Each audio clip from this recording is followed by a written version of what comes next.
दोस्तों आज की वीडियो में हम पीआईडी कंट्रोलर को देखने वाले हैं। पीआईडी कंट्रोलर इंस्ट्रूमेंटेशन का एक बहुत इंपॉर्टेंट पार्ट होता है, तो वीडियो आपके लिए बहुत ज़्यादा हेल्पफुल होने वाली है। वीडियो को बिल्कुल भी स्किप मत करना। तो चलिए शुरू करते हैं। दोस्तों पीआईडी कंट्रोलर का मतलब होता है P for proportional, I for integral और D फॉर डेरिवेटिव। तो पीआईडी कंट्रोलर की फुल फॉर्म हो गई proportional, integral and derivative controller. देखिए दोस्तों, जो पीआईडी कंट्रोलर होता है वो प्रोसेसेस को ऑटोमेटिकली कंट्रोल करता है। तो इंस्ट्रूमेंटेशन को ऑटोमेशन भी हम बोल सकते हैं। तो उसके लिए सबसे ज़्यादा रिस्पॉन्सिबल होता है ये पीआईडी कंट्रोलर। अब ये जो पीआईडी कंट्रोलर होता है वो वेरियस प्रोसेसेस और पैरामीटर्स को ऑटोमेटिकली कंट्रोल करता है। तो वेरियस पैरामीटर्स में कौन कौन से पैरामीटर आते हैं आपके, जैसे कि प्रेशर, टेम्परेचर, लेवल, फ्लो, इन सभी पैरामीटर्स को ये पीआईडी कंट्रोलर ऑटोमेटिकली कंट्रोल करता है। अब दोस्तों इस पीआईडी कंट्रोलर को ऑटोमेटिकली कंट्रोल करने के लिए सिर्फ एक सेंसर की जरूरत पड़ती है। मतलब कहीं भी आपको कोई भी पैरामीटर इनमें से ऑटोमेटिकली कंट्रोल करना है तो उस पैरामीटर से रिलेटेड आपको एक सेंसर लगाना है एंड एक पीआईडी कंट्रोलर लगाना है। आपकी कंट्रोलिंग ऑटोमेटिकली हो जाएगी। अब जैसे दोस्तों अगर हमें प्रेशर को कंट्रोल करना है तो हम प्रेशर सेंसर का यूज करेंगे एंड टेम्परेचर को कंट्रोल करना है तब हम टेम्परेचर सेंसर का यूज करेंगे, जैसे कि आरटीडी थर्मोकपल। अगर हमें लेवल को कंट्रोल करना है तो हम लेवल सेंसर्स और डीपी टाइप प्रेशर ट्रांसमीटर का यूज कर सकते हैं। अगर हमें फ्लो को कंट्रोल करना है तो वेरियस टाइप के फ्लो मीटर्स, जैसे कि mass flow meter, mag flow meter, इनको यूज कर सकते हैं and DP type flow transmitter को भी हम यूज कर सकते हैं। अब समझते हैं दोस्तों ये पीआईडी कंट्रोलर होता कैसा है। देखिए दोस्तों, पीआईडी कंट्रोलर कुछ इस तरह का आपको मिलेगा या कुछ इस तरह का मिलेगा। तो अगर हार्डवेयर बेस्ड होगा ये तो कुछ इस तरह का छोटा सा डिब्बा होगा, ये इस तरह का एंड अगर इसको हम सॉफ्टवेयर बेस्ड रखेंगे तो कुछ इस तरह के ब्लॉक्स आपको स्काडा में बने हुए दिखाई देंगे। अब देखिए दोस्तों, पीआईडी कंट्रोलर में दो मोड होते हैं। एक यहाँ पर ए लिखा हुआ दिखाई दे रहा है एंड कहीं कहीं पर एम लिखा हुआ दिखाई देगा। ए का मतलब होता है ऑटो मोड एंड एम का मतलब होता है manual mode. Auto mode and manual mode, इन दोनों मोड्स में क्या अंतर होता है थोड़ा सा इसको समझ लेते हैं। देखिए, जब पीआईडी कंट्रोलर ऑटो मोड में वर्क करता है तब हम उसमें केवल एक सेट पॉइंट सेट कर देते हैं, जैसे यहाँ पर सेट किया हुआ है या जैसे यहाँ पर सेट किया हुआ है या जैसे यहाँ पर ये सेट पॉइंट सेट किया हुआ है। तो इस सेट पॉइंट के according PID controller automatically parameters को कंट्रोल कर लेता है। जैसे कि 250 सेट पॉइंट है एंड ये प्रोसेस वेरिएबल कितना चल रहा है 249 डिग्री सेल्सियस, तो ये लगभग बराबर है। इसका मतलब पीआईडी कंट्रोलर इसको कंट्रोल कर रहा है। इसी तरह से यहाँ पर देखिए सेट पॉइंट 25 है एंड प्रोसेस वेरिएबल है 19। तो जो ये प्रोसेस वेरिएबल होता है वो मिलता है हमें सेंसर से, ठीक है। एंड सेट पॉइंट हम इसमें सेट करके रखते हैं एंड तीसरा जो इसमें इंपॉर्टेंट होता है वो होता है सीवी। इसको हम बोलते हैं कंट्रोल वेरिएबल।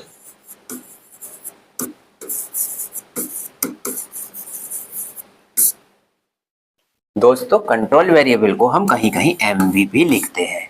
एमवी का मतलब होता है मैनिपुलेटेड वेरिएबल।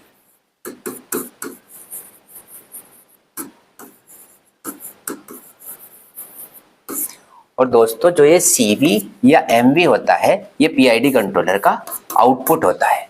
दोस्तों ये आउटपुट किसी एक्चुएटर को दिया जाता है। देखिए यहाँ पर देखिए ये आउटपुट शो किया गया है। तो यहाँ पर आउटपुट कितना है, ये परसेंटेज में कैलकुलेशन किया गया है 0 to 100।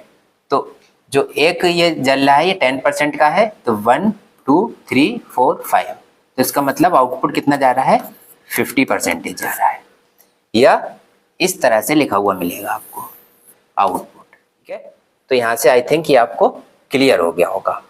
एक बात आपको और ध्यान रखनी है, जब ये ऑटो मोड में होगा तब ये वैल्यू चेंज होगी, MV की या CV की वैल्यू चेंज होगी। इसमें हम सेट पॉइंट सेट करके रखेंगे और अकॉर्डिंगली आउटपुट भेजा जाएगा। लेकिन जब ये मैनुअल मोड में होगा दोस्तों, तब हम क्या करेंगे, तब सेट पॉइंट वाला जो ये है ये काम नहीं करेगा। तब हम मैनुअली इस वैल्यू को या तो इंक्रीज कर पाएंगे या डिक्रीज कर पाएंगे। इसी तरह से अगर आप ये वाला या ये वाला कंट्रोलर यूज कर रहे हैं तो को यहाँ अप एंड डाउन कर सकते हैं। इसी तरह से यहाँ पर आप अप एंड डाउन कर सकते हैं। और अगर हम कंट्रोल वाल्व को नहीं देते हैं इसका आउटपुट, तो हम इसका आउटपुट मोटर को भी दे सकते हैं उसके RPM घटाने या बढ़ाने के लिए। चलिए थोड़ा यहाँ से समझने की कोशिश करते हैं। देखिए, जब हम किसी भी इंडस्ट्री में वर्क करते हैं तो वहाँ पर हमें एक स्काडा लगा हुआ मिलता है। स्काडा का PLC से कनेक्शन होता है, PLC पैनल के थ्रू वो PLC से कनेक्ट होता है। देन कुछ एक्चुएटर्स होते हैं, कुछ सेंसर्स लगे हुए होते हैं, तो ये पूरा सिस्टम वर्क करता है। दोस्तों, अगर इस कंटेंट की आपको PDF चाहिए तो हमारा एक मेंबरशिप प्लान है 200+ इंटरव्यू क्वेश्चंस वाला, वो आप ज्वाइन कर लीजिए। इस कंटेंट की PDF आपको मिल जाएगी। अब देखिए होता क्या है दोस्तों, PID कंट्रोलर क्या है, अलग अलग पैरामीटर्स को कंट्रोल कर रहा है। मतलब एक ही PID कंट्रोलर सारे पैरामीटर को नहीं कंट्रोल करेगा।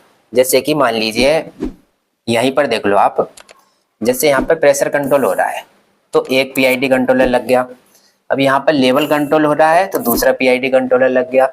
अगर हम कहीं टेम्परेचर कंट्रोल करेंगे तो हम तीसरा PID कंट्रोलर लगा देंगे इस तरह से, ठीक है।